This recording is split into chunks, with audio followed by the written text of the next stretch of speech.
we good, Kenley? Okay, wonderful.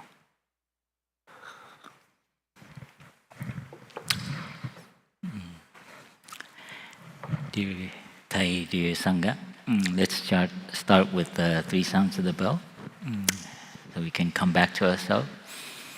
And for those of you online, please welcome. Please use this time also to as a kind of reflection meditation time, to be at your computer on the screen, but also be there fully. So I always suggest those online to have one screen on and find a nice place so you feel comfortable. I can't say that for those who are driving. I hope you're not driving. But those who are at home or in a place where you can find a comfortable spot, use this time to also as a reflection, as a meditation, which simply means doing one thing only and being present with that thing. So now you're choosing to come online, so that takes priority, and not to do side work while you're doing it, because that will only just fortify your habit of doing many things with your mind and not being fully present. So we'll start with 3 sounds of the bell, and for us here in the hall, we can do that to check in, to see if we're here, we're really here, or if we're somewhere else. We use our breathing to check in, to see the quality of our presence. Same thing with those online. Just use this time, whether you hear the bell or not, you can come back to your breathing. You can close your eyes and not look at the screen, and just come back to your breathing and be aware you're breathing, and be aware that you're alive. And in this moment, there are people logging in. They're a little bit everywhere around the planet, especially on the continent of America and the continent of Europe. Some of you might be calling in from Asia. Just be aware that we're all breathing together. Breathing in, I know I'm alive. Breathing out, I smile to life.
Dear Thay, dear Sangha, thank you for showing up.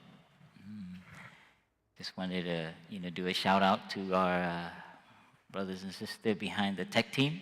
Okay, last minute, to make this possible. I know they have to do a lot of the running while we come up with crazy ideas. And to make this online as well as in person. So just some of you know, Sister D and I and a number of brothers and sisters had a chance to travel back to Vietnam and to Thailand to participate in some of the events, especially the 1-year memorial of Thay and the Great Precepts Transmission Ceremony. And so we're very lucky. We thank the brothers and sisters at Deer Park for allowing us to go, as well as we had a few monastics who were taking the precepts coming from Deer Park. So that just gives you a little bit. Everything okay? Yeah. Nhờ sư cô Hương Nghiêm dịch giùm cho chúng. She's okay. We're just checking translation. I think this is being translated into Vietnamese and French. So we felt very inspired, at least myself personally, and Sister Boi Nghiem and Sister D will be joining us to share as well. Felt very inspired from our trip to be able to be back in Vietnam, Thay Root Temple, where it kind of all started for us, and why we're here, and why Deer Park is here, why all our centers, why Plum Village is there, is because of the seed of a young monk in Hue, at Tu Hieu Temple. And then also traveling to Thailand to see the most, it's like one of our newest center. Thay calls it the nursery center. Mầm non hả? Gì đó? Trung tâm gì? Vườn ương. Vườn ương. Số rồi. Mầm non là cái gì hả? Well, it means nursery. So Thay envisioned the Thai Plum Village Center there as a nursery where you produce monastics. So it is the vision of our teacher to all our monastery to actually give that choice to people, single people who want to live their life out and choose the career of being a monastic. So that's our experience there. So it was 1 month in Vietnam and 1 month in Thailand for some of us, for me personally. So this morning we're going to share about our trip. Mainly I felt inspired to, I felt so nourished, and I wanted to give back in gratitude on what I experienced and some of the things that touched me. So I think that's inspired me to have more confidence and conviction to help Thay realize and to continue his vision for our community, our multi-fold community. So this morning I'll go through the slideshow really quickly because there's a lot of slides. I try to weave as much as I can. Some of it is there, most of it in blocks so that you can get a feel of it. And with that I will also be sharing about some of the slides and some of the segments. And then Sister D and Sister Boi Nghiem will share afterwards more. Mainly focus, our presentation is on how it moved us, what touched us. So, but I thought it would be nice to show slides and to kind of share what's going on. And that's also another intention of mine. There's a lot of us in the last year who have been following the ceremonies from Thay's cremation, even before that when he was sick, right? So this is like almost 3 or 4 year following our teacher and his process. And so for the last year, going through that, and I felt like wanted to share a little bit what it all means for us as a human being, as a practitioner, as where it fits in our society. So that's also my intention, because a lot of us follow, and I read some of the comments, and I was very moved by some of the people who followed online, some of the events. So that's also another intention, is to help And if you have any for questions the last during the year, slide presentation, please going type through them, that, and and our tech team, I felt like will take those questions, and we can have a few questions at the end of the presentation. I hope that makes it clear what you're going to go through. Please put on your seatbelt, because you're going to go through a lot of slides, and hopefully they can nourish you. So here our idea, the vision here is roots and branches, and that's the intention. That's how we felt the trip was, for us to come back to the root, which is in Vietnam, in Hue, in the Tu Hieu Temple. And then going to our Thailand center, which is for me like the branches, to see how much they are flourishing, and then how much the ceremony that they put there was very, legendary, monumental. I couldn't believe they organized such an event with so many people coming. I think about 700 people at the Thai Center for that great transmission ceremony. But it's because they also celebrated the 10-year anniversary. So well, anyway, I'll go through the slides. But that's the intention, to share some of our roots and our branches. And we start off with what do you call it? Before we had the ceremony, the memorial 1-year ceremony, we gathered the brothers and sisters to have a sharing about our teacher's life. So we gathered there in the Tu Hieu Temple, and many brothers and sisters gathered to share about what moved them, about their relationship with our teacher, kind of celebrating his life. And it was in the evening, and many Vietnamese people came there. They stayed at hotels, they stayed at other temples to come and join us. It's quite ad hoc.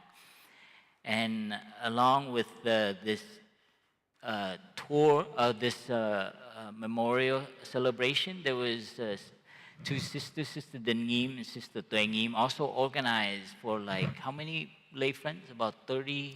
Yeah, about 30 lay friends international to come and be part of a tour for 1 week. So they started off being in Hue for the memorial. So it was nice to have an international presence. And this is a procession to begin the ceremony. We had many high venerables come to pay their respect for our teacher. And this is our own Yak Quang. He was very instrumental in helping all of Thai's trips. And through those trips, he's also become very close to our community, and always guiding us and helping us maneuver through the Vietnamese to cooperate with the Vietnamese the country, so we can come back. And many venerables came to be part of to support.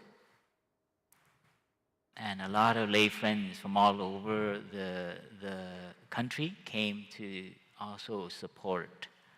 Very beautiful.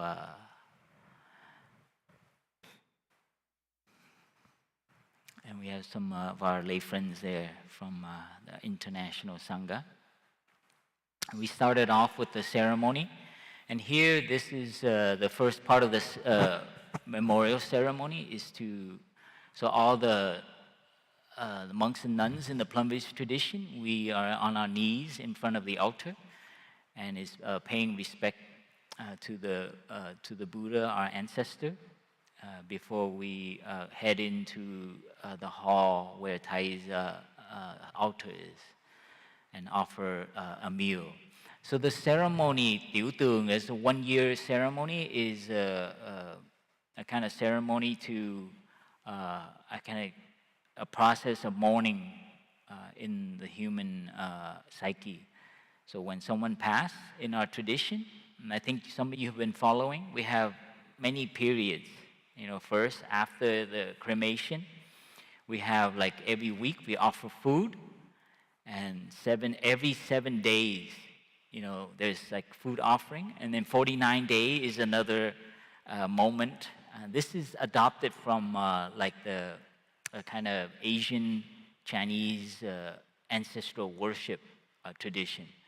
So that's it's in the Vietnamese culture already, and it's our way of dragging out the mourning process, acknowledging it. So I think that's something very beautiful for us in the last year, for us to go through our process. So you can see some of the monastics and some lay people wear this yellow tag on there. It's called a tang. Memorial pin. It's like a memorial pin, and that's to remember that we're going through a mourning process, which is very beautiful, and it doesn't have to be always a sad thing, but it's actually celebrating their life. So that's what this 1 year memorial is coming together and honoring and reminding ourselves of Thay's life and continuing, as well as offering a meal. It's also like you cook Thay's favorite food and we offer that. So after this ceremony, we will move into the hall to offer that. Sister Dee, you can jump in anytime, okay?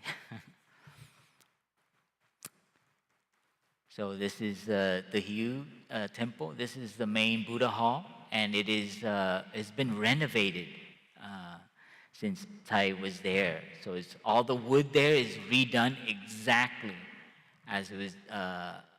So I was very impressed with the background architecture. I was very impressed. They took pictures of everything, and they redid all the wood and everything as exactly as it was.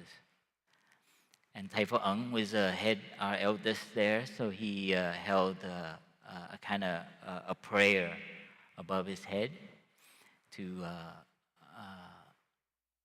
honor our ancestor.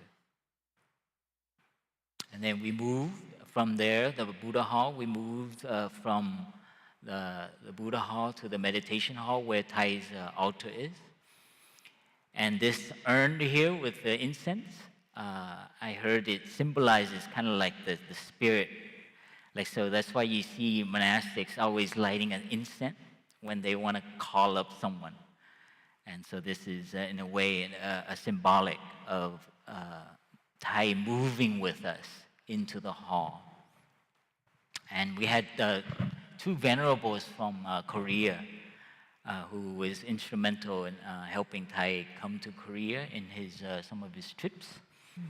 And we've been to their temples as well. And they came to show their support. It was very moving for a lot of us to see high venerables from other traditions come.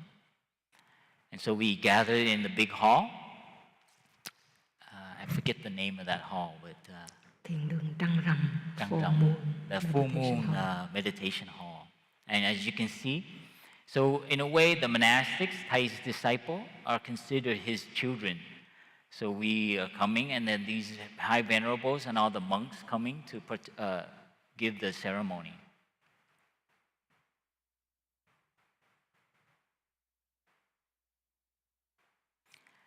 And this is the altar of Thay. With his favorite flowers. Yes. This all these things that we do. When someone you love, you do their favorite thing. You put their favorite flower. You cook their favorite food. It's just ways to express your love. So part of the mourning process is doing as if they were alive. So that's something we can learn in our culture. And some of the venerables offer their incense. Sister Chang Kong. And as you can see, Thay's favorite dishes. I think probably there's a mare soup in there. And I see soy. And then we do prostration. And here they're chanting, and then we also review Thay's life and what he's part of the chanting to, how do you call it, to call out some of the things that Thay had done to remind us of our direction. And then we offer tea for Thay. And so in a way, in this tradition, in what I learned is that in the Buddhist tradition, we try to, in the part of the mourning process, we actually do these rituals and ceremonies to actually pretend and really slowly see that they're there with us. So making their own cooking for them, offering tea for them, and feeling their presence. So in a way, transitioning to that. So not a loss, but a new way of them being in our lives by our memory.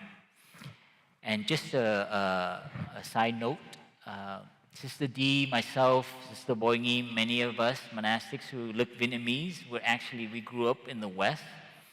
So this trip to Vietnam, and every trip that I've been back to Vietnam, I am on a research trip. I'm always like learning, why did they do this? And what is important?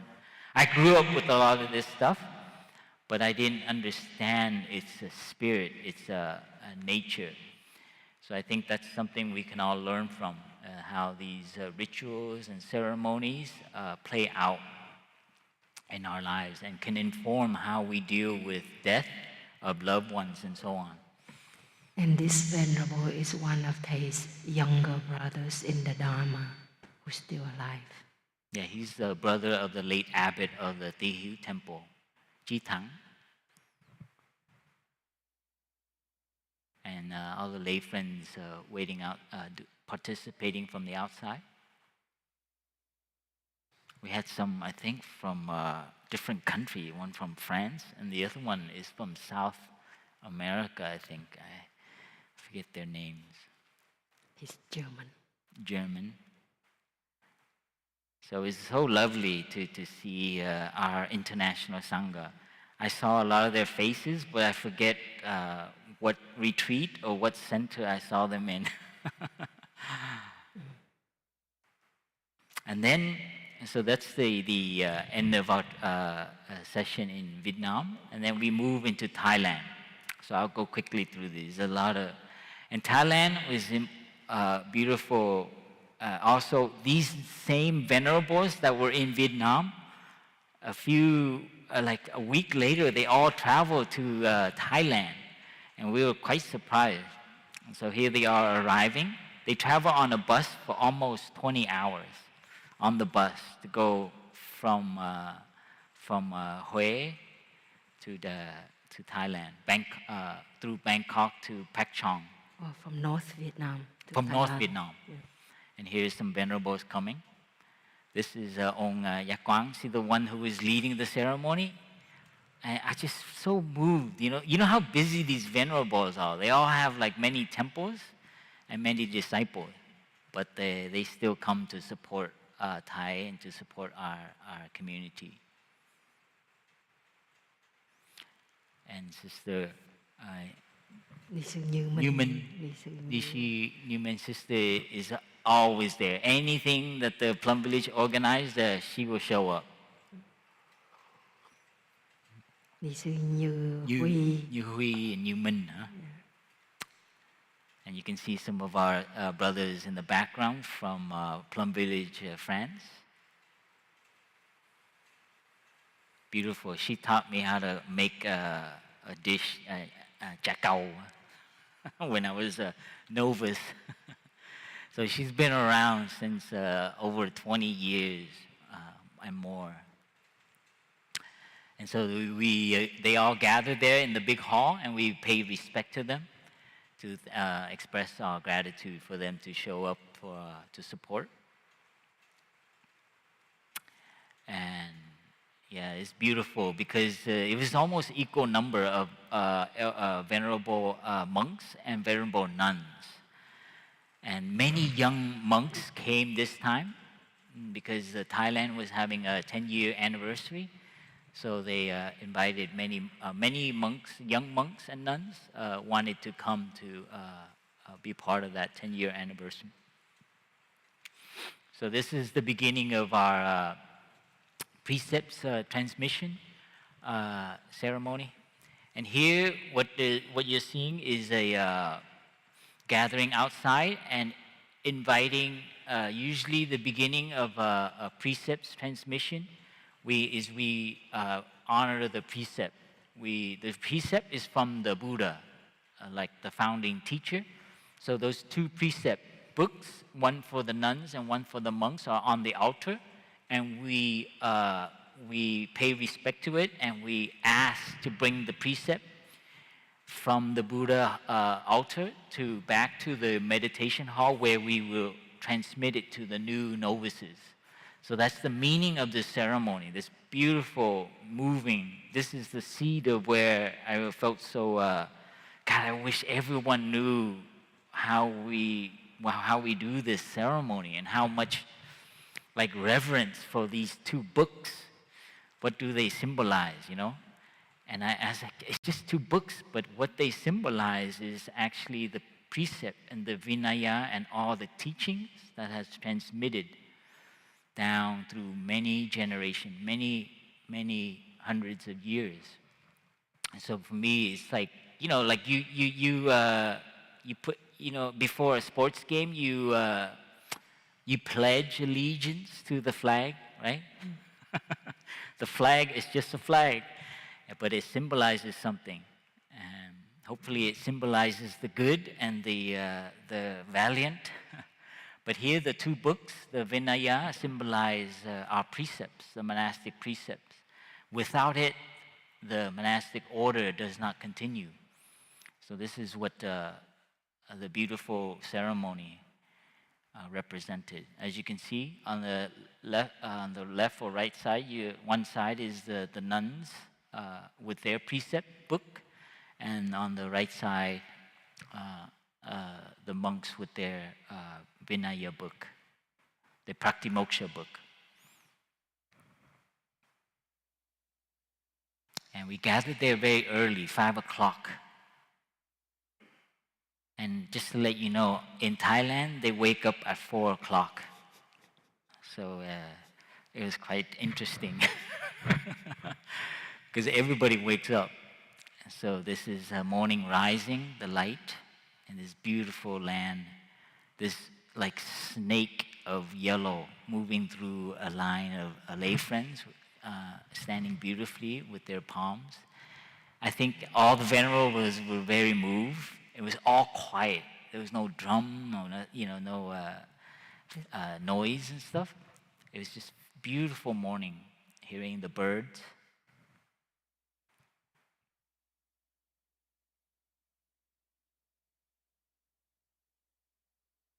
And you can tell all the Western brothers and sisters because their heads usually stick out.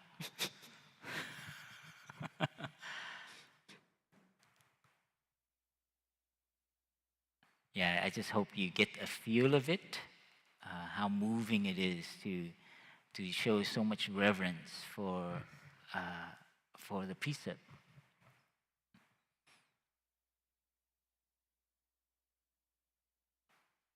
So we're bringing it back to the hall.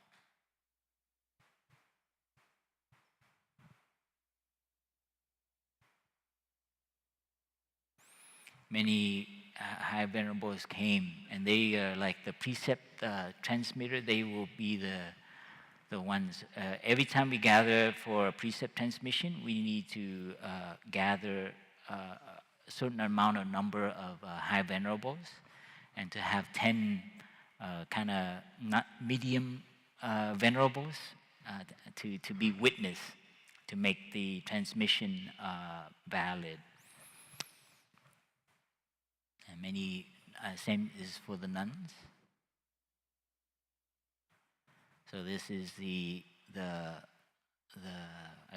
transmission. I call it like the court. It's like, all right, show up. You want to receive it? It's very beautiful. And you're lined up between all these venerables who will sending you their support. Sister Chang Kong there.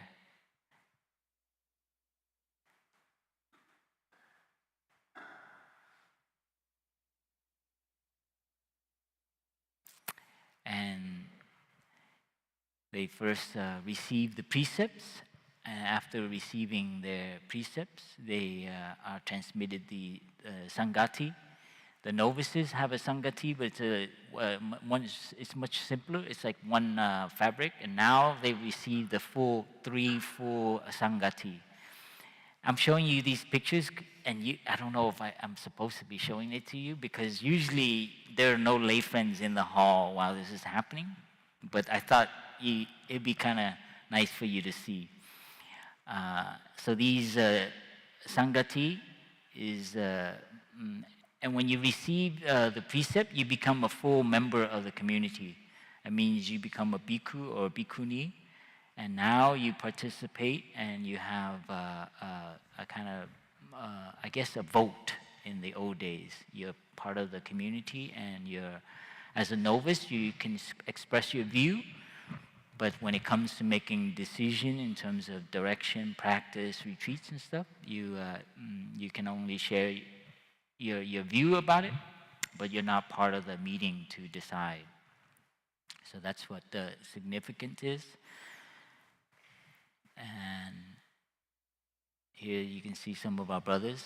One Mandir there from Deer Park, and we had 19 brothers who received the full ordination, and 39 sisters who received the full ordination. 19 and 39, yes. Usually that's the proportion. The sister double, always. So we're doing good. Don't try to catch up. It's always double. And of our brothers and sisters who didn't understand Vietnamese, they had simultaneous translation in their ears, you can see.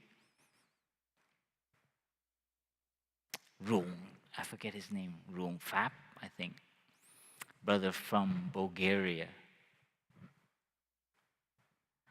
And now they receive the precept, and they receive their alms bowl and their sangati, their robes.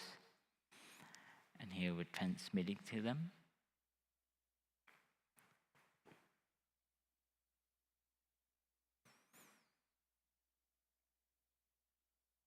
Symbolically, the robe is like there's a poem that says, "Don't, you don't."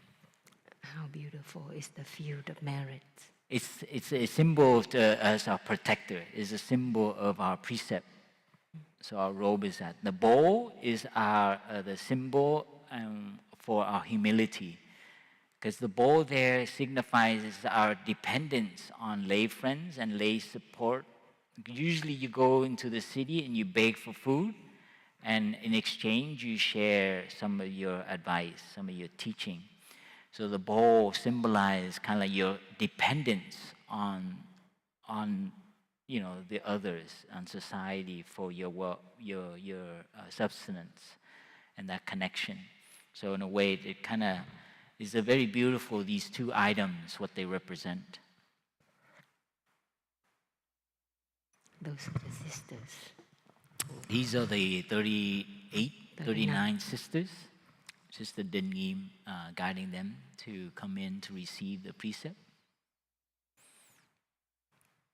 And here they are receiving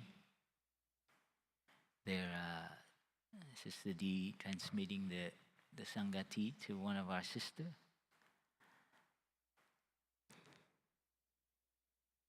And many sisters and brothers from Vietnam who just organized a huge memorial service had to come. So there's a lot of I'm sure they're pretty tired, but they still came to help us. There's quite and then receiving their bowl and reciting their gatha.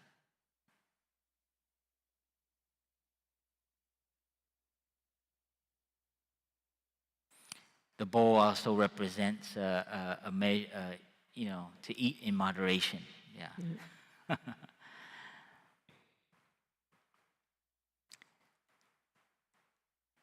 There's a gatha we recite. And here's a combination of, actually this one's all brothers who just received. Some of our sisters. Part of the gathering in Thailand, there were two things that I don't have slides for, is also a transmission ceremony. We had about 16 brothers and sisters who received the lamp.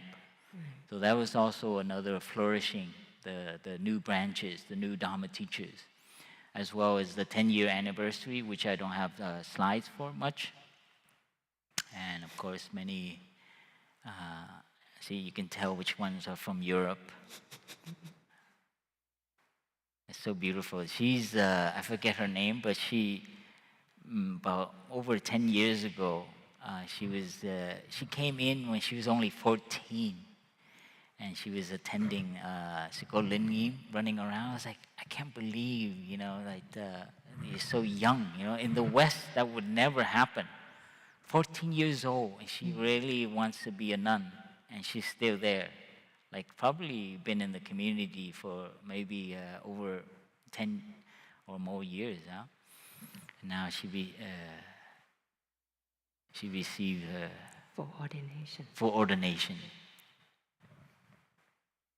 I think you have to become 18, right? Yeah. Yeah, you have to be 18. And this, many families of our brothers and sisters came to support them from Vietnam. And it's very nice because in Thailand, to go from Vietnam to Thailand is very easy. You don't need visa, you just take the bus and you're there. So many parents were able to come. And I just want to say that in Thailand, it's become quite a gathering place for Vietnamese people. They have 3 or 4 retreats, and they're constantly having Vietnamese people there all the time. So it's a little Vietnamese community in the middle of Thailand, kind of like in France. It's a little bit like that. And many of the parents, I got to hear their stories. Some of them are very supportive of their children becoming monks and nuns. Some of the sisters and... But many monastics, they had to run away from home in the beginning. Yeah, that's what I was going to say. I guess I wouldn't have a picture of them, yeah. And some of the stories of some of the monks and nuns who they had to hide from their family, it's quite a drama. You can make they had to leave their loved ones, their girlfriend too, and oh boy, you can make a Korean drama out of it if you. It'd be a hit. Yeah, it's so beautiful to meet some of their family members. So because they came for the 10-year anniversary, we also had a lot of time to hang out with them in the tea area. And it was very lovely to. Because they'll come up to you and they're like, I love you, talk to you, we know you. And we're like, who are you? So it's very beautiful. You can feel their love for monastics. And this is the whole gathering of our Sangha. And that's the end of our branches and the end of the slide, I believe. Yes. So I'll leave it there. Thank you for, I hope online, did you see that okay? Yes? Wonderful. Thank you for joining us. Now I can see you. Stop scaring. I hope you were nourished by that. I think let us listen to one sound of the bell. Whether you hear it or not, know that we're breathing together, and this is a happy moment for those online and those who are here, that our teacher and all our ancestral teachers has transmitted this practice all the way down to this very moment for us to breathe consciously and know how precious it is just to simply be alive and be grateful.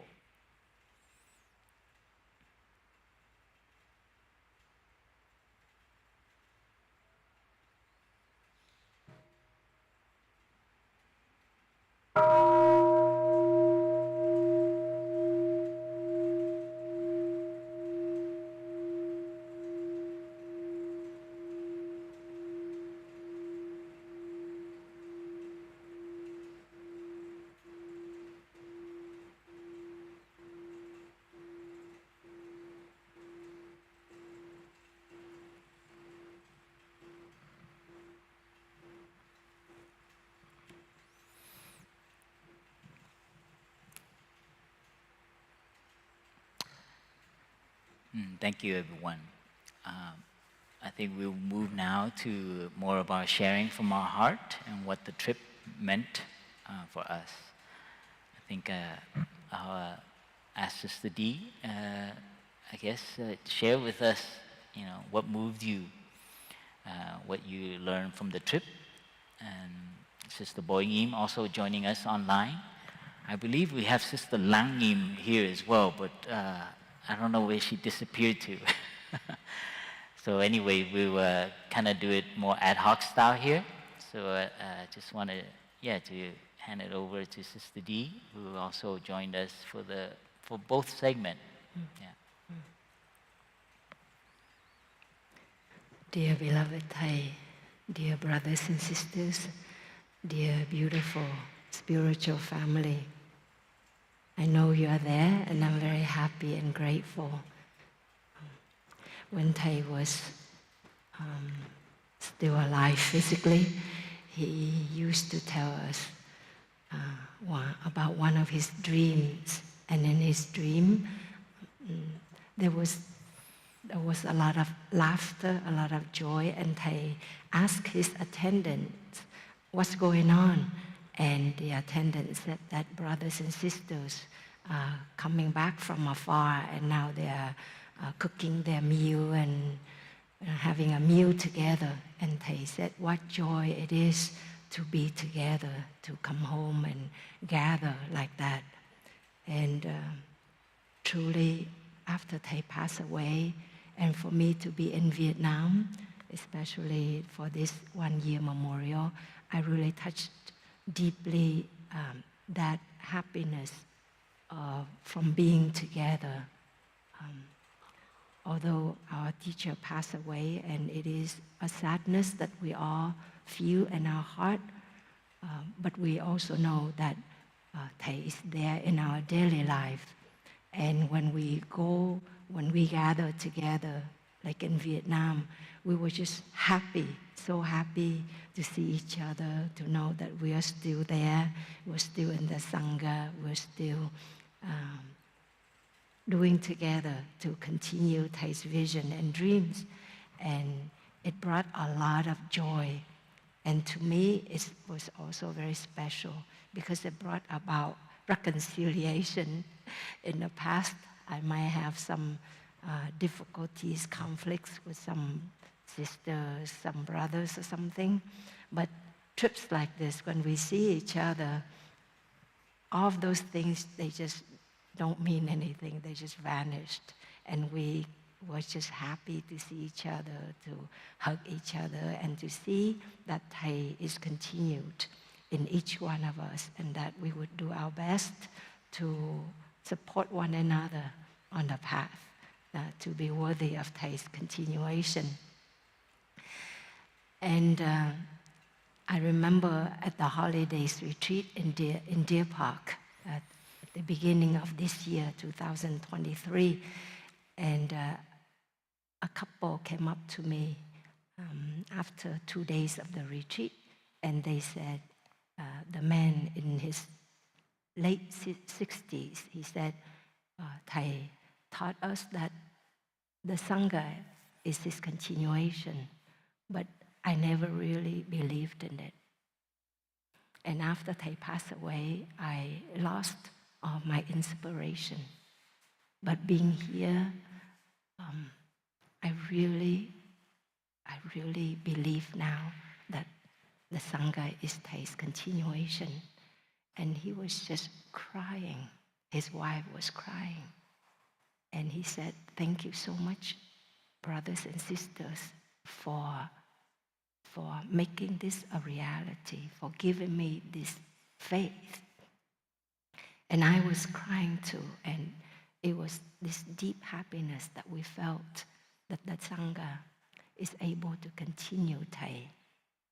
And for me to go to Vietnam and then to Thailand, I touched that deep gratitude like our lay couple, just to feel that our brothers and sisters everywhere in the world, particularly in Vietnam and in Thailand, that they continue to practice diligently to carry out these ceremonies. And the venerables, the most venerables who came to these ceremonies in Vietnam and then to the Precepts Transmission Ceremony and the Lamp Transmission sessions in Thailand, they also had sessions to share with us. And the first and foremost message they always said was that they felt a lot of concern. What would happen to Plum Village when Thay passed away? And now they really see that the Sangha is able to carry Thay forwards and to be able to come back together for Thay's memorial service from all different countries. That nourished them a lot. Children coming home together, being in harmony together, and to be able to have the Precepts Transmission Ceremony, that is something so essential on our path to transmit the precepts so that the younger generations are able to have a direction, to have very concrete practices to realize peace and freedom in their daily life. So for me, it also touched me very deeply in Vietnam, where it's much more traditional, where the monks would spearhead all the important ceremonies and would organize all of them. But Thay has revolutionized all of the practices and bringing gender equality into all of our practices. And Thay had planted these seeds in these venerable monks and nuns who have been in the tradition for 40, 50, 60, 70 years already. There was the transmission master on the sister side. She's already 93 years old. When she walked, she had to have 2 attendants holding her on both sides. But when she transmitted the precepts, her voice was so clear and so powerful. And there was this venerable nun, another one who was 79 years old, and she walked up to touch the earth before all the venerable monks and nuns, and then she walked out through this very long hall, stretch of the meditation hall to bring in the orderlies, to walk them in. And she was 79 years old, but she walked so gracefully. And it just brought tears to us, just deep gratitude for these venerables who have practiced all their lives and that they are able to be there for us. It is not in the tradition of the Vietnamese people to have the nuns to be present in the transmission of the monks' precepts. But Thay planted that seed. Thay made it happen. So now Thay is not alive, but these monks and nuns, they help us to carry it on to make it possible. So that was deeply moving for me. So when in the transmission ceremony, the monks and nuns were always, the fully ordained monks and nuns were also fully, we were present for the whole time. And we also made it available for the lay friends to view it, to view the beginning of the ceremony. But because the hall was so could not even accommodate all the monks and nuns. There were more than 400 of us. So we had a large tent outside so they can watch on the screen. But truly the multifold Sangha was there to witness, to give support, and to celebrate these events. And for me, that was just deeply inspiring and moving. And for the lamp transmission sessions also, on the brother side, we have Thay Phap Nghiem. And on the sister side, Sister Boi Nghiem, who has been a student of Thay for over 70 years. And although now she's a little weaker, her energy is still very amazing. Walter, who followed her to video art activities, he could barely keep up with her. So Sister Boi Nghiem was there to also to transmit the precepts in English, and also to transmit the lamp to the sisters. And we also have Sister Dang Nghiem, who's one of our elder sisters, to transmit the lamp to our sisters as well. So there was 16 brothers and sisters who received the lamp. So all of these activities went on, and it's very, not especially Plum Village, because in Vietnam, they only organize a precepts transmission ceremony in region, like in the north or center or the south. So it requires the high venerables to organize this, and for all the temples to come together and all their ordernees to be ordained at the same time. So you may have 100 or 500 ordernees to receive the full ordination. But Thay has made it possible that Plum Village is able to organize these transmission ceremonies by ourselves. And now our young brothers and sisters mainly organize these transmission ceremonies. And then we invite the high venerables, because most of them practice for more than 40 years, and they come from mainly from Vietnam to be there to be the transmission masters and to witness, to bear witness to our practices, as well as the lamp transmission ceremony. It is something very rare in Vietnam. A teacher will transmit this lamp to very few of their disciples, like their top of the cream.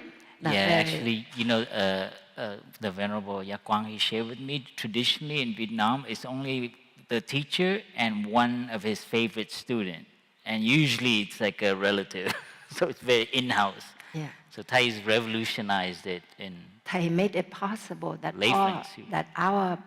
that we can organize lamp transmission ceremonies, and we transmit the lamp to our monastic brothers and sisters, as well as to our lay friends who have practiced a number of years and who have demonstrated the maturity in their practice and in their service. So that is something very empowering for the venerables to witness. The venerables, that's one thing he admired in Thay opening up, is that usually lay friends are not in a teaching role, and they always support monastic. But Thay has turned it very democratically to allow lay friends, and they also have insights, and they can also teach monastics as well. So this is something that he was impressed with. That it's radical, actually. It's very radical. So 2 more points I'd like to share that deeply moved me was that after Thay, before we had the cremation of Thay, we had, I think, around 40 aspirants being ordained. And some of them were aspirants online during COVID time, but actually some of them did not go through the aspirancy process. When they heard about this grace, this opportunity to ordain, some of them who've been to the monasteries, they came and begged to ordain. And so they were ordained. And that also gave us a lot of joy that Thay continues to give blessings to the young people. And since then, about 3 months ago, there was another ordination for the young people. So young people continue to come into the practice, and I had conversations with them, even consultations to some of them.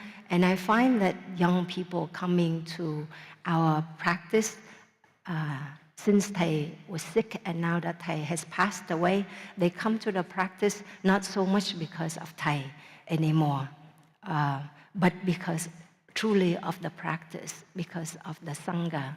They are aware of the suffering in themselves, they are aware of the social issues, and they aspire to find a way out for themselves and for society. So they have very deep aspirations, and they aspire to receive the authentic transmission and also to practice with authenticity, so that they can help society. So to me, that's about the roots and the branches. The branches really resonate with the roots and bear those deep aspirations that Thay once bore as a young monk. And just the last point I want to mention is about the wisdom that is built in these ceremonies. For me, all of my loved ones who have passed away, I've never really had any, attended any funerals. I never really processed their passings properly.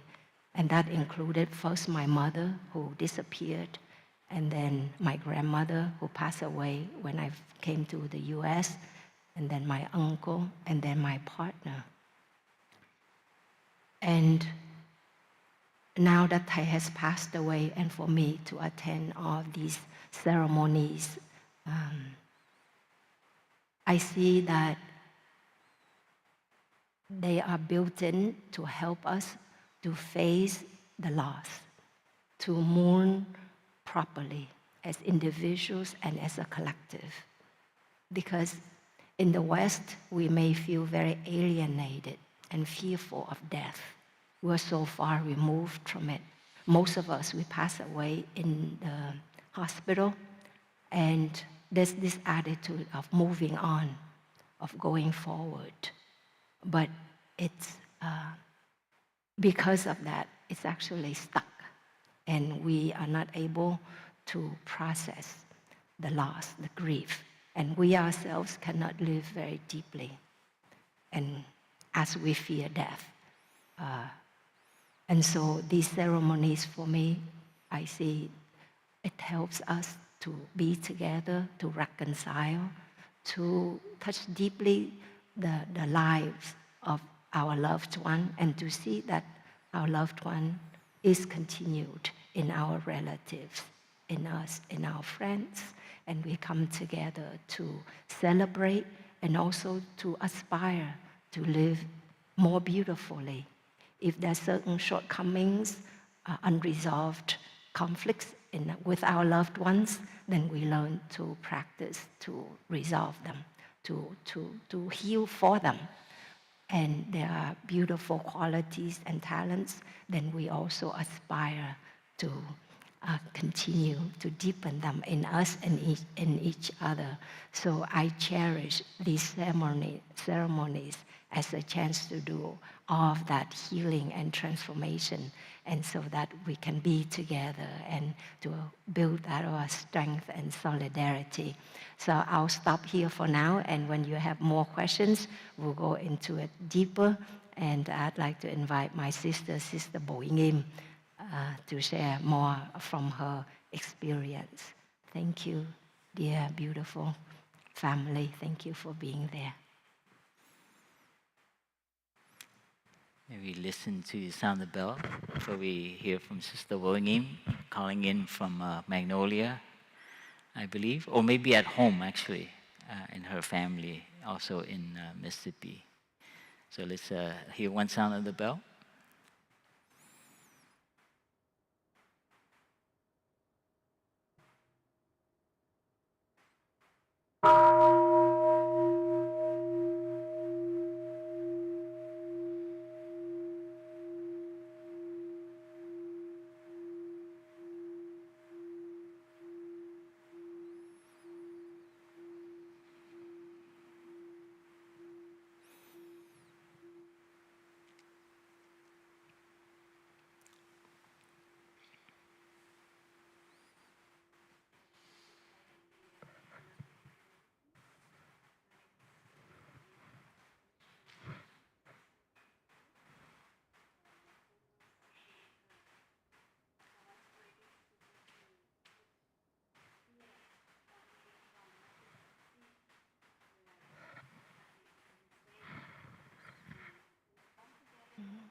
share with you today about the behind the scenes of the event because I was very fortunate to witness the behind the scenes of the ceremony.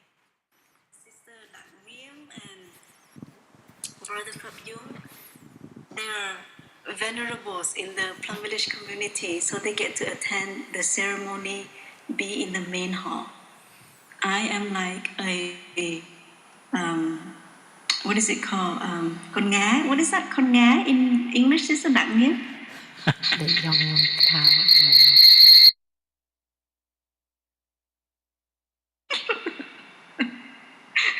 So as for the venerables, they are in the main hall. As the small buffalo, I was in the kitchen. So for those, there were some friends asking me, Sister Boi Nghiem, how come I did not see you on YouTube when there was a ceremony for Thay? And I shared with them, oh, I was behind the scene helping to prepare tea for the venerables. And at first, I was a bit disappointed because the Sangha supported me to go to attend the ceremony, not to help prepare tea for the venerables. So,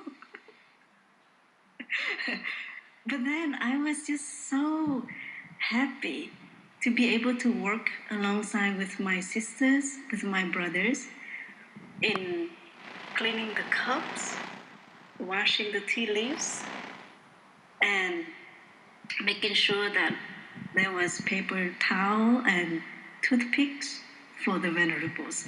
Now imagine there were, I think, 300 or 400 venerables there. So there was a lot of work for us to do.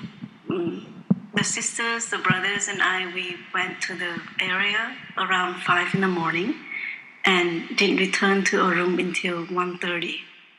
And we stood most of the time, so you could imagine how tired our feet were. I was just joking to Sister D that it was very ironic that we prepared tea for the venerables, and yet we were very thirsty.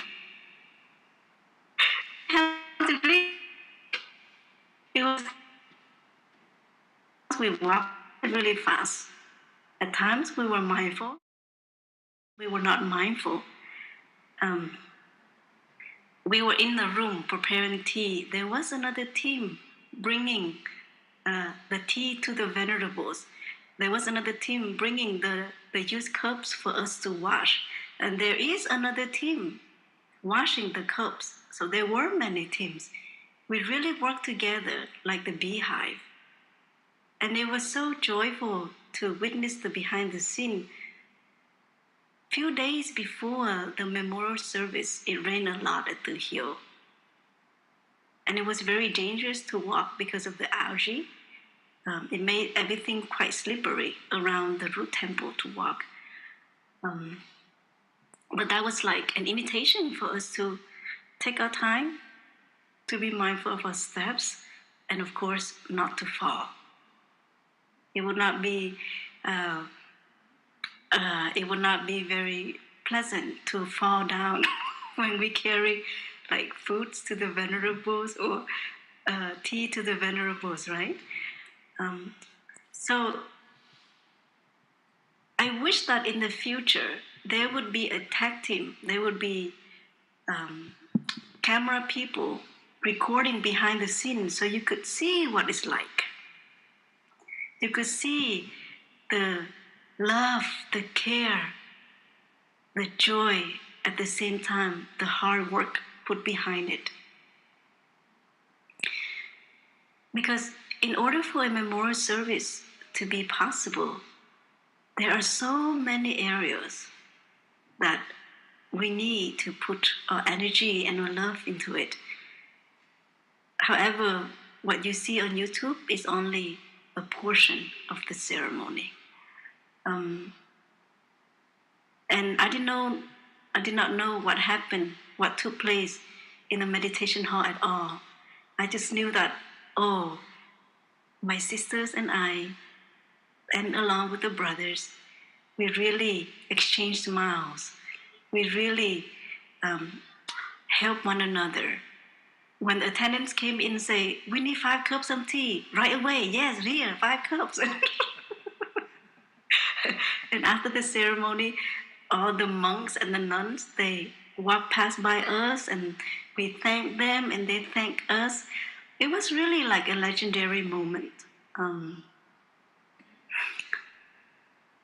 I left Vietnam when I was 11, and I don't remember much about my childhood. So each time I have an opportunity to go back to Vietnam, I remind myself to really be present, to pay attention to every little details. The trees, the buildings, the people. Because that's food. That is food of sense impression. What we see, what we hear, the conversation we have. They're food. And I had 1 whole month to enjoy such delicious food of sense impression and also edible food. And from time to time, I would sit with my sisters and we would have tea together. Some of the sisters I did not see for like 14 years. They were there nourishing my novice years, my childhood as a monastic. And we spoke about the memories we had with Thay, about how joyful it is to see each other again, our happiness as well as our struggle.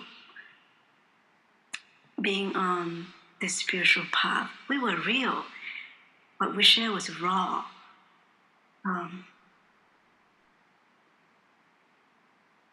And you know, I was very greedy of wanting to drink tea with my sisters because I knew that my time at Tu Hieu was very short. And so I took all the opportunities that I could to be with my monastic siblings and to visit their family. So that was a highlight. We get to travel to North Vietnam for 2 purposes. To bring a monastic community to the families of a monastic. Because like earlier, you heard Sister Dang Nghiem and Brother Phap Dung share that they were parents of the monastic that supported their children to walk on this path. There were parents that did not want to. So to have a delegation of almost 10 monastics visiting their home, that was perhaps very supportive and also life-changing to the family as well as to the monastic. When we visited Brother Tương Lai's family village in North Vietnam, his house is like a practice center. There's a meditation hall, bookshelf was full of Thay's books, calligraphies. See how she could she sound on my laptop when I unplugged the Dante? And every night, there will be at least 20 people in the village come to his house to practice sitting meditation and chanting. Every single night. Is there a village like that in the United States? Is there a small village like that? Can we make a village like that in the United States, or in Europe, or in Africa, in South America, in Canada? There was this woman who was in her late 80s. Sometimes she would ride a bicycle late at night to come for the chanting and for the sitting. She is very hard at hearing. So whenever we say something, we have to speak loud. We have to say it loud for her to hear. Or she would have somebody next to her to repeat what we say.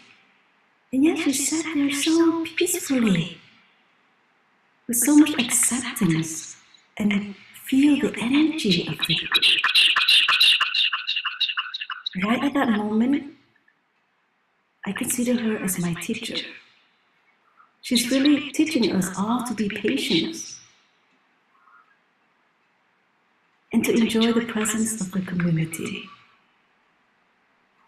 And it made me remember the time When I prepare tea with my other monastic siblings, we really work together as a community. And that is a powerful teaching given by Thay, is to be together. I made up this sentence, when there is teamwork, your dream works. When there is teamwork, your dream works. When there is togetherness, we can do so much, from preparing tea to bringing food to helping making the Great Precepts Transmission Ceremony possible. Of course, we were tired, but we know we would have lazy days afterward. And we know that this moment only happens perhaps once a year. And the people that we're with, we don't know if we will see them again tomorrow. Another moment where I could feel the community and true togetherness was when we celebrated Thay's love, the Remembrance Night. Sister Dang Nghiem and I, we were assigned to be translators to our English-speaking friends because most of the sharing was in Vietnamese. And when I stepped into full moon meditation hall, I couldn't find a space to sit. It was packed and full. I couldn't even see what was near the altar where the High Venerables were sitting. So Sister Dang Nghiem and I, we had this much of space right here. The screen is too small, but it wasn't big. Next to the big drum in the full moon meditation hall. And both of us had to squeeze like this. And we had to use like an iPhone and went on Plum Village YouTube page to see what happened in the meditation hall. So that we could translate. We could deliver the translation well. We couldn't see Phap Dung because he was sitting on the floor. And behind him were like 300 or 400 people. We wanted to see Phap Dung's face. So the only way we could do that was to turn on the iPhone, go on Plum Village YouTube page and watch the live stream. That was very memorable for me. And I felt that to witness behind the scene, at the same time, I was able to really feel the love and to the monastics as well as to the lay friends. And at the same time, I'm just so grateful to the many hearts that make it possible for the events to go so well.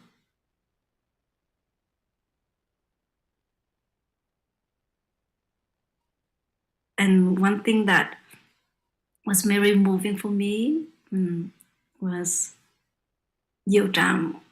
There were 80 sisters and they live in one building. There were, I think, 8 rooms, 8 or 10 rooms total, 80 sisters. But when Thay's memorial service, there were at least 150 sisters. So many of the younger sisters at Diệu Trạm, they would give their place to us, to sisters like Sister Dang Nghiem and to myself. And some of them slept in the library, which is a very small room for like 15 sisters, all on the floor. Yeah. And that was really a sign of love to help us feel welcome, because none of them would like us to feel not welcome in a home country. Vietnam is my home country, but my life in America is much longer than my time in Vietnam. There were so many times where I felt very at home in my own country.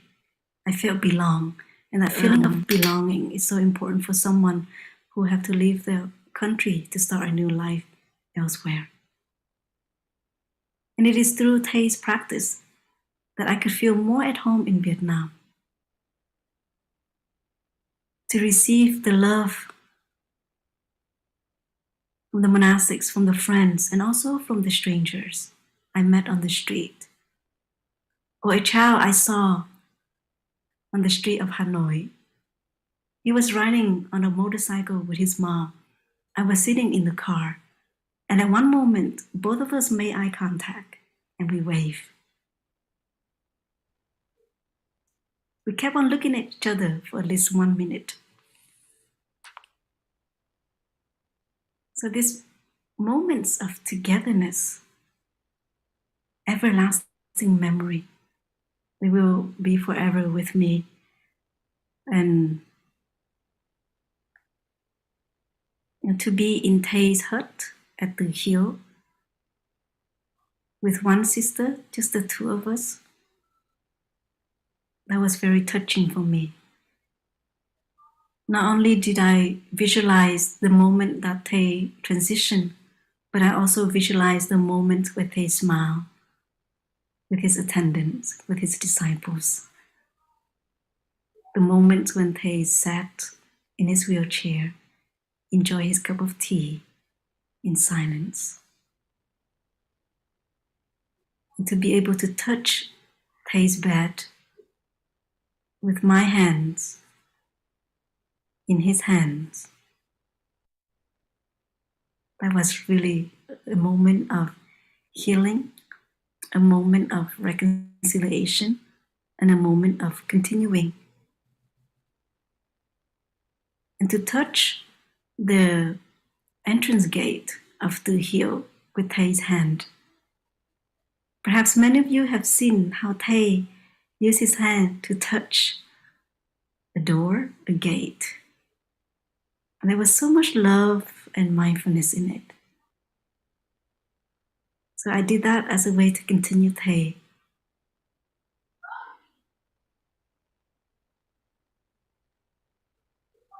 And I hope that in the future, my other monastic siblings would have the same opportunity that I had. Because it's really helped me to see my roots and find different ways to keep our branches strong. With so many things happening these days, climate change, racism, gender inequality, these branches continue to grow, continue to be strong in order for us to alleviate the suffering.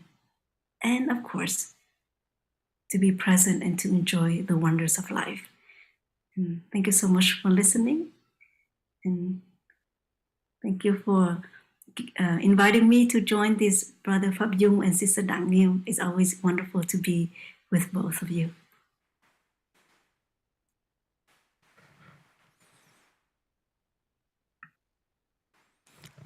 Thank you, dear sister, dear sisters. Let's hear one more sound of the bell for us to kind of know this moment of being together is already precious.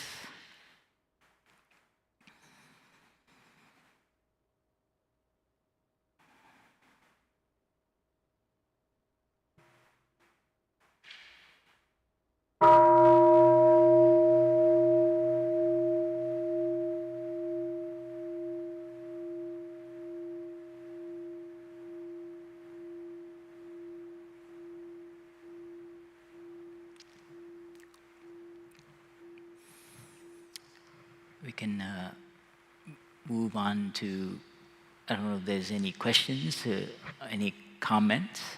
Even before that, I just want to just end here with the sharing here what this all means to us. At least for me personally, I grew up Buddhist in a Buddhist family. I'm a refugee. My family is a refugee. Came over here in America. Grew up very Americanized and modernized. And I think, as I later found out, I had no connection to my ancestor. As I learned in Vietnamese, they say someone who's lost their roots. And that's the feeling of alienation, living in the city in Los Angeles, feeling. And so when we can actually learn our ancestry wherever we come from, whether it's Africa, Asia, or Europe, or the Americas, it's important for us to, and that's the practice that Thay has renewed in Buddhism. The non-self practice is kind of misunderstood, as in like this self is, don't exist, or like we don't, and Thay is really updated and even emphasized that non-self means that you are full of many, many selves, especially your ancestor. And I think you all know in the sciences with the genes and so on that it is the truth, that it's not something mystical or magical. So for me to come, I didn't know what being a monk was or what being in a religious institution was. And so every time I come back to Vietnam, it has helped me kind of reconcile not just with my ancestor, but with my culture, and this culture of honoring our ancestor. And I think that's something that it's unfortunate that our modern secular society, we've kind of lost touch with. So it's just an invitation for us to look back at our roots and to honor and to live as if they did not die. That is what I learn more and more each day with so when you do the funeral, cremation, you bury and so on, it is not like they're gone. So the whole process of this 1 year anniversary, the 49-day, the 100-day, and next year will be the even bigger one, called a Đại Tường, which is monumental. That means Thai's, I guess, the urn will be joining all the ancestors in the altar. So he joins like Yoda, in the sense of for the young people who know Star Wars. It's like they become part of yourselves. So I mean, they are part of yourself, but that's what the ceremony means. Traditionally in Vietnam, it means that you come to accept that they're no longer with you. But I think with Thay's teaching, it really means that now they are fully with you. Yep. So that's so this whole 1 year, in next year 2 years, is for us to process that. And so that's one thing we can take into our practice, into our homes, and to find a place to honor our ancestor. It doesn't have to be the altar. It could be your hearth. It could be a little plaque on the wall. It could be on the piano with all your pictures. It could be outside in the garden, your favorite tree, the tree you planted for your loved one. So that's something I just wanted to emphasize, how this can inform our practice and our culture. Because we've become quite, how do you call it? I don't know, so we segregated the death world as like they're gone. We don't want to see them. Even the sick world. So for us to see our teacher going through his sickness and all of that being videoed and put online is so beautiful.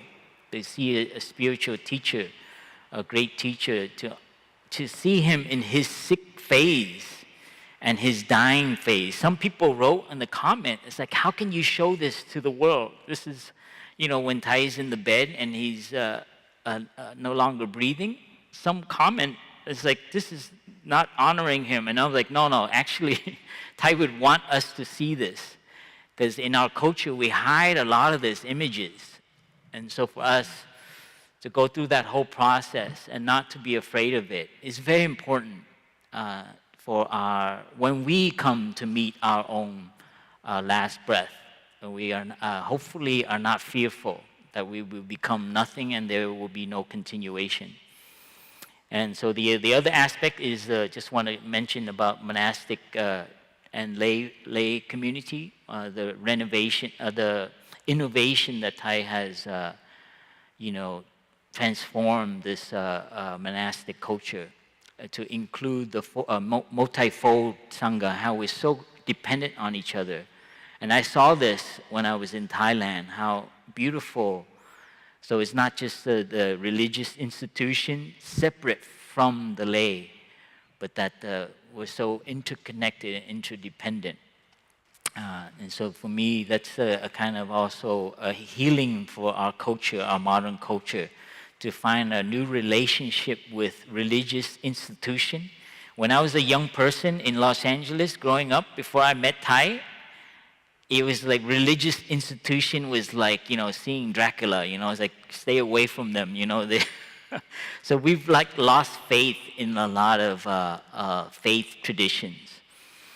But hopefully, there's a revival of that, a renewal of that. So it is not just going back to the old ways, but actually really finding a place in our society, in our culture, where our spirituality, in the real sense of monastics, priests, and religious, single, devout people, how they play, and how to support that. And Thay's aspiration was to renew that.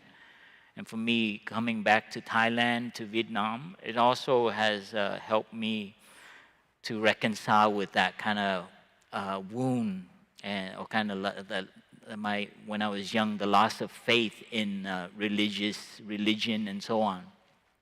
So that's something, I still am allergic to using the word religion and religious stuff. People are now using spiritual and spirituality. But I think all it means is touching something deeper, something beyond the material and the mundane.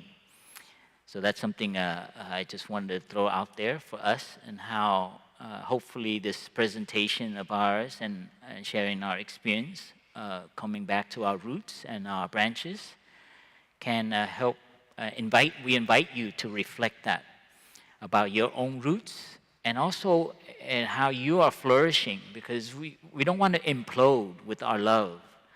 So whether you're in a couple or in a family, how is our love being transmitted to our children, to our loved one, our neighbors, to our society?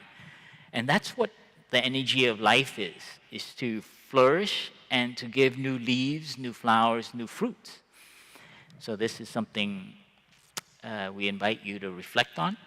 And then please, if you have questions, please call out, or I don't know if Kenley, if there's any previous question or any question in the room here in Deer Park. Yeah, we have one question from YouTube. The question was, do you think that a Sangha could exist entirely online? Do you think a Sangha can exist entirely online? Oh yes, you're entering the meta world now, huh? I'll just quickly say, if it's okay, yes, the future looks like it's heading in that direction. I mean, this is a version of it, but entirely I wouldn't say. I wouldn't go to absolute. I think being together physically, energetically, my own experience, many people who have been online, read Thay's book or heard YouTube videos, when they come to the monastery, they discovered another meta-universe. They're like, oh. So I think we shouldn't be too overly extreme about it. I think now in Plum Village, they have a retreat coming up for Mother Earth and the environment, and it's hybrid. It's both online and and physical in Plum Village, France. So for those who can't come, it's very helpful for him to do a hybrid. So we do embrace technology, but use that to supplement and don't let that become your main meal. I hope that helps. Because you are a physical person. Whether you're sitting in front of the screen and you're connecting with many people, you still end up being in the room alone with your computer in the end. So you'd have to turn off the computer, eventually. So I wouldn't rely too much on participating online. Find a Sangha, find physical people, and actually that's what people need. Is the physical eye contact, the feeling energetically of each other's space. And that cannot ever be replaced by AI or Meta Universe and all these very high-techy, young, kind of like in the lab. They love to explore these kind of things. We don't deny that. We don't obstruct it, but we know its limitation. So I hope that's okay. That's my view on it. I'm sure young people will have different views, and we embrace that. But for me, I hope we are open to that and not to, push out technology completely. Thank you for your question. It's kind of funny that we're online sharing about it. We have a question from George. Dear Sangha, dear brother and sisters, thank you for your sharing. The question I posted in the chat was, as an OI here in Pittsburgh, Pennsylvania,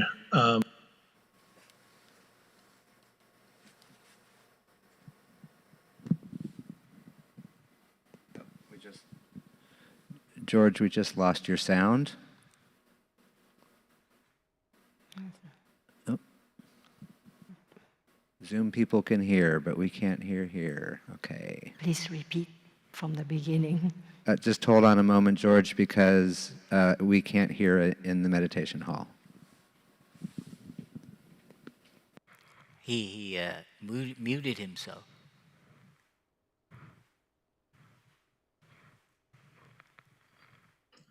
There we go. Can you hear me? Yes, now we're good. Thank you. Okay, sorry. Again, thank you for your sharing. I really appreciate it this morning. Well, I guess this afternoon here. My question is, as an OI in the US, is it appropriate for me to participate in interfaith events?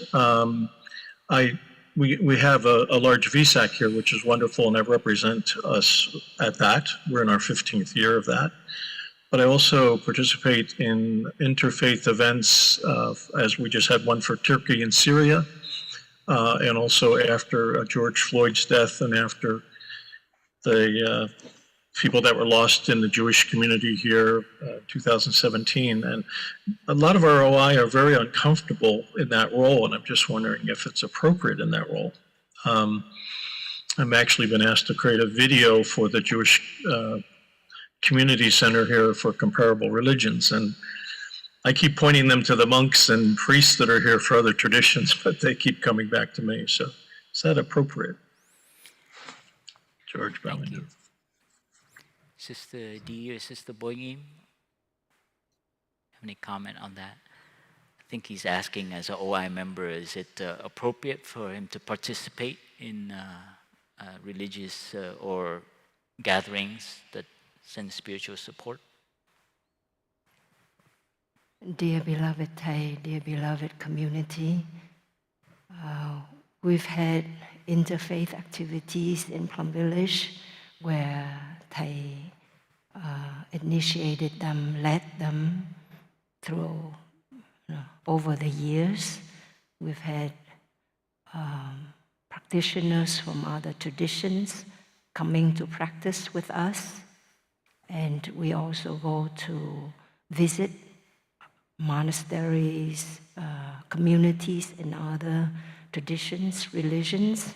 So I think this is in the spirit of inclusiveness, of interbeing that we have in our Buddhist teachings and practices. So to me, that's just something that helps us to be open-minded, to reach out to others, not only to those who are similar to us, but also who are different from us in physicality as well as in beliefs and preferences. We need to be aware and to learn from them. To me, it's also important to deepen my understanding of the Buddha's teachings and of Thai's teachings and practices, so that when I interact with others, I also deeply rooted in my own tradition, in my own understanding, and that I can offer my direct experience and also the insights from my own practice.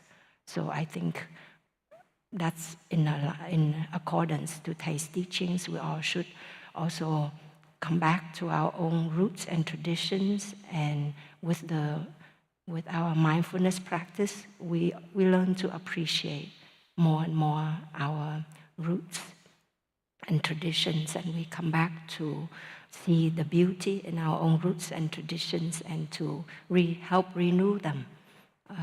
That's if each one of us can do that, there would be more solidarity, more harmony and togetherness in the world, because we appreciate our own traditions, but we also appreciate and cherish other traditions.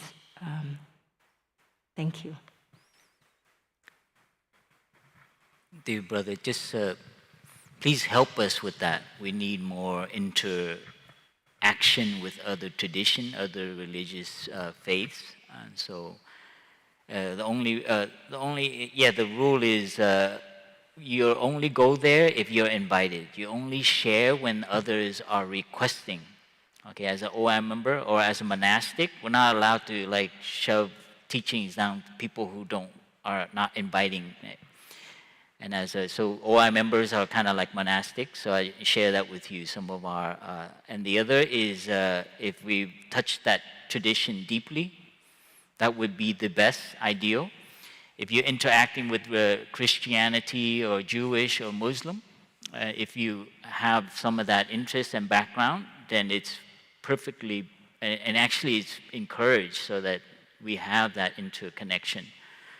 And then, yeah, some of our brothers who are Muslim or Catholic, they have done all of that work for us.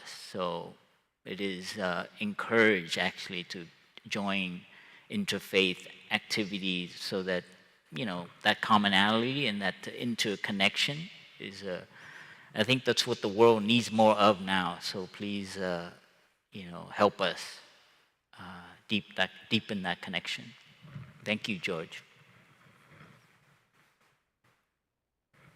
Thank you, everyone, for hanging on. I think we allotted about 2 hours, and we have 15 more minutes for those who you need to move on. We thank you for joining us. But the rest of us, if you have other questions, please raise your hand, especially concerning any of this presentation. Ian, did you raise your hand? Yes. Let me see if Ken Lee or myself can unmute you. Can you unmute yourself? He's already unmuted. Okay, can you speak? Hello? Yes, come closer to the speaker. There you go. I just had first of all, thank you very much, brothers and sisters there. We just had a power cut just as I came on, so the room's gone dark, and luckily I'm on a battery-operated laptop, so... I have a question regarding the age consent of entering monastic life at Plum Monastery. At Plum Village Monastery. I've been following the practice minute by minute for the last 2 or 3 years, and I'm 53 years old. I have this inner desire, this burning desire to reach Plum Village and join monastic life at some point. And I read recently on the Plum Village website that the age of where you can no longer enter is 50 years old. And I felt my heart sink. And I just wondered if you could answer that question for me. Thank you. Sister Pearl, you want to take that, or I can take it if you don't feel. Dear brother, please help me. Thank you. Dear Ian, yes, that is a classic question, and we have that as a rule, but we have also ordained people beyond 50. It's mainly if they can handle the kind of the regimen of a monastic life. That is the truth of it. Because if you come and you can't participate, and it's like we have a lot of retreats and we go out, and you have to be the youngest again. That means, you know, some of your brothers and sisters who are like just 20 years old, they will tell you what to do, and you have to listen. So you know, it's tough. It's not easy, you know. So I would just come to a monastery, test it out, because your idea of what monastery, monastic life is just an idea, but in fact, underneath of it is a lot of expectation, I have to say, the way, the culture of monastic, and it's tough for people who, you know, whose roots and habits are in a particular way already. So if you're like 20 years old, your roots and branches are a little bit more flexible. And I guess if you're a big tree and you're 60 years old, it might be harder. And that's our own experience. We have no discrimination against age, but it's just the reality of living in community. And that becomes a psychological pressure on that person to try and be young and try to do everything the young brothers and sisters. And it actually becomes a kind of mental stress in a sense. That's my own experience in observing some of the...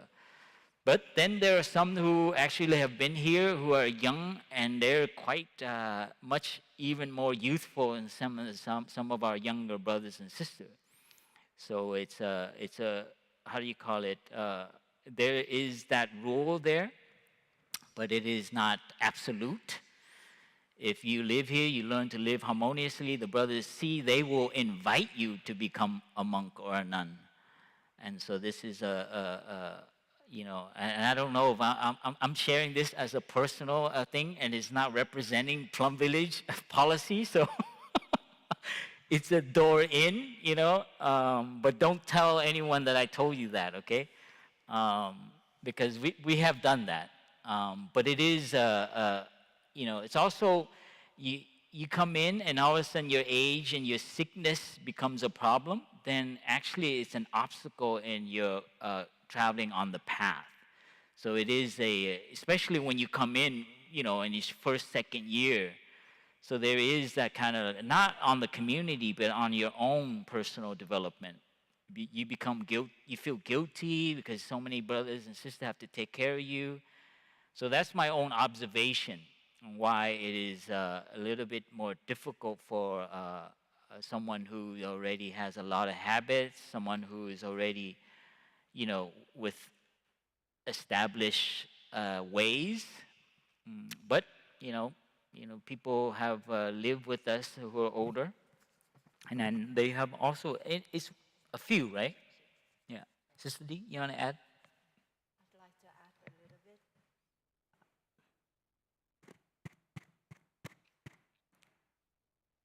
Dear beloved community, I'd like to acknowledge the aspiration of Yen and of others who would like to be monastics, because in my experience, that aspiration is something already very special.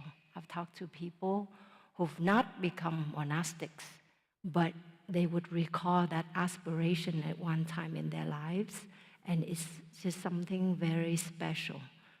And Thay also taught us that in each one of us there is a monk, a nun. There's that deep aspiration to be living a life that is more meaningful, with wholesomeness, beauty, and truth. So that's something that as a practitioner, whether we have this form as a monastic or a lay practitioner, we can realize in our daily life. And Thay has transmitted the teachings. I feel we're very blessed. For example, we don't know exactly what the Buddha looks like. His teachings are recorded in the canyons, but Thay, you can go online and listen to his Dharma talks and see exactly what he looks like at different periods of his life. You can really receive his teachings directly. And the Sangha, especially our practice centers, monastic and lay, were here to provide the appropriate, the good environment for all of us to realize those teachings and practices. And whether we're at home or at a practice center, we can do that. And also that aspiration, to me, helps us as the North Star to guide our thoughts, speech, and bodily actions from moment to moment. We can ask ourselves, would I think that way if I were Thay? If I were a monastic? Would I say that thing? Would I do like that? Would I do such a thing? And it helps us to just kind of go back on track, on that path of wholesomeness, of beauty, of truth. It helps us to maintain or to cultivate that integrity in our actions of body, speech, and mind. And so that I would strongly encourage everybody to give rise to that aspiration and to realize that in our daily life through our practice. In our communities, we also have friends who come stay with us from 1 week to 1 month to during the 3-month retreat or even a year. So in that way, we can also live with the monastic community and practice and go reality, like we really know what it's like. And it is truly a vigorous life. And we even have some young brothers who disrobe after a few years. And one, he said, I just can't face myself constantly. It's too much stress. I need some diversion. So it's understandable. It's not easy to face ourselves all the time. But that's why we have local sanghas. That's why we have our practice centers to help us so that our practice is sustainable and that we can, cultivate joy as we look at our suffering and learn to understand, embrace it, and transform it bit by bit. There's a letter that I read once of a prisoner in prison, and he follows Thay's precept book. And he says, even though you have not ordained me, Thay, I am a monk in the prison, and I want to let you know that I follow all the precepts and I practice exactly like a monk. Can you imagine that? Someone in the prison ordained themselves, and they're practicing like a monk. I mean, when I read that letter, I was like, wow, I cannot go any other way. I have to keep moving forward because that's what we represent to people. And so this is encouragement for you to receive the Spirit as this prisoner did. And don't let the form outside deny you from deepening your spiritual energy. Thank you. I'd also would like to share something just very personal and meaningful to me. We're just back from this trip a week ago. So I still suffer jet lag a bit. So yesterday I just felt very sleepy by 10 in the morning, and I went to use, the massage chair that we have just to rest. And I fell into a very deep sleep immediately.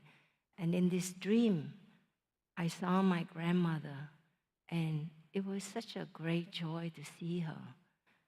And there was this voice that said to me, invite Grandma to stay with you at the monastery for a year.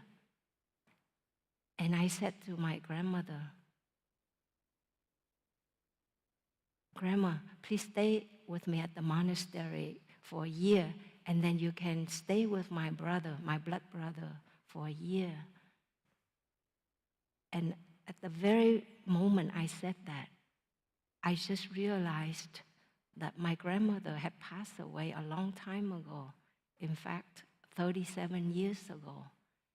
And in my dream, just this crushing pain in my chest that I felt all over again. That 37 years ago, when I came to the US, just 1 year after I left Vietnam and I received that news, I just felt it.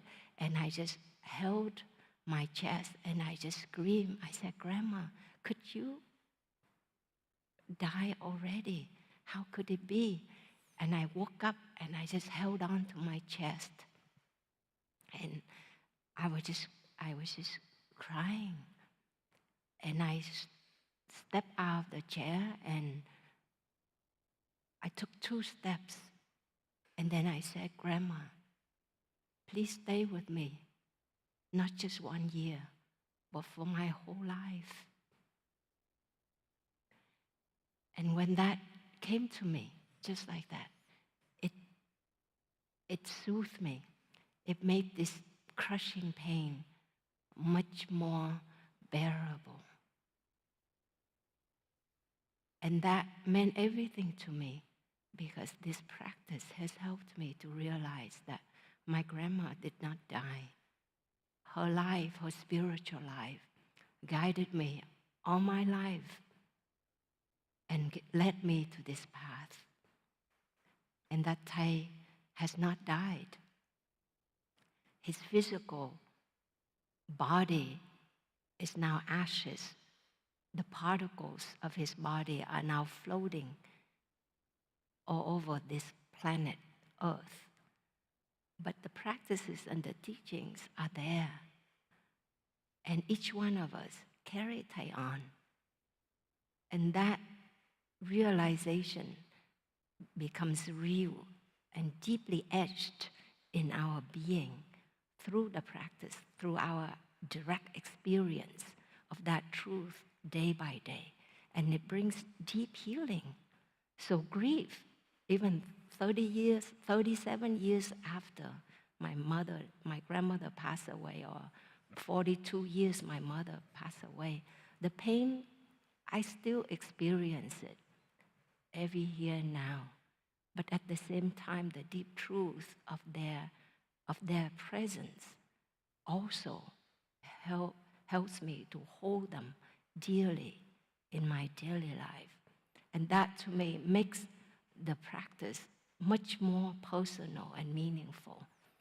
And as a community, we can help each other to cultivate this non-fear and this beautiful continuation of Thay.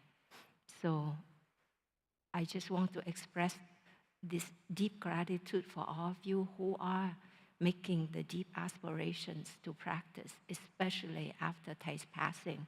Many of us who have not been to the practice centers, who have not practiced, now come back to the practice centers, to the practice, because we know that we need to wake up and to continue Thay. And those of us, so in that way, our togetherness, our support is very important. And Sister Boi Nghiem was saying, how hard our brothers and sisters work in Thailand, in Vietnam, and of course everywhere in the world.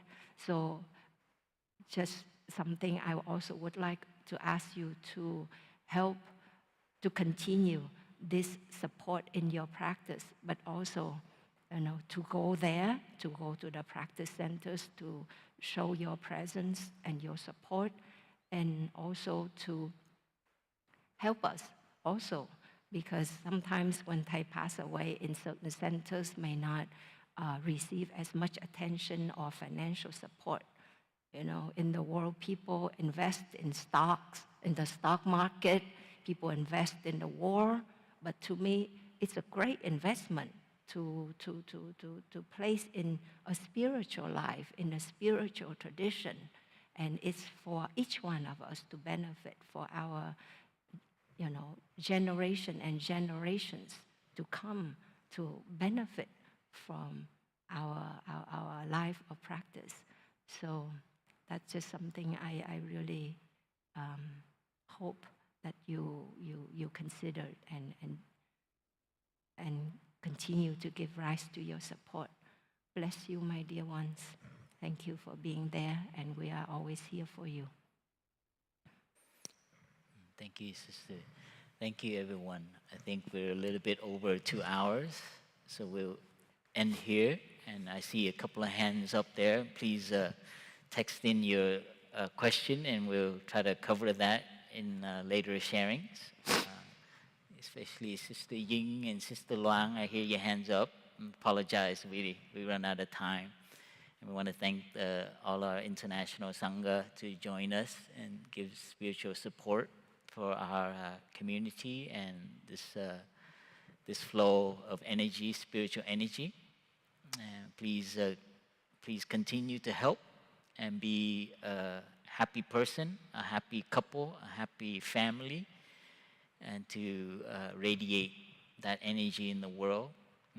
I recently read from the CDC a report on young teenagers, how every year the rate of suicide increases tremendously, and nobody's, there's asking government to invest more in mental health because of the pressure the young people are having now with social media. So please, if you see young people in the streets, if you're involved with young people, please help us with that to continue our teacher and his love for the next generation. That is our deep aspiration, and we need your help.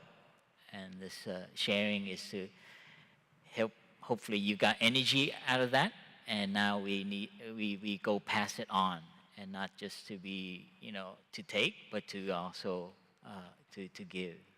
So thank you for continuing our teacher, for continuing our community, and we hope that you find happiness in the moment.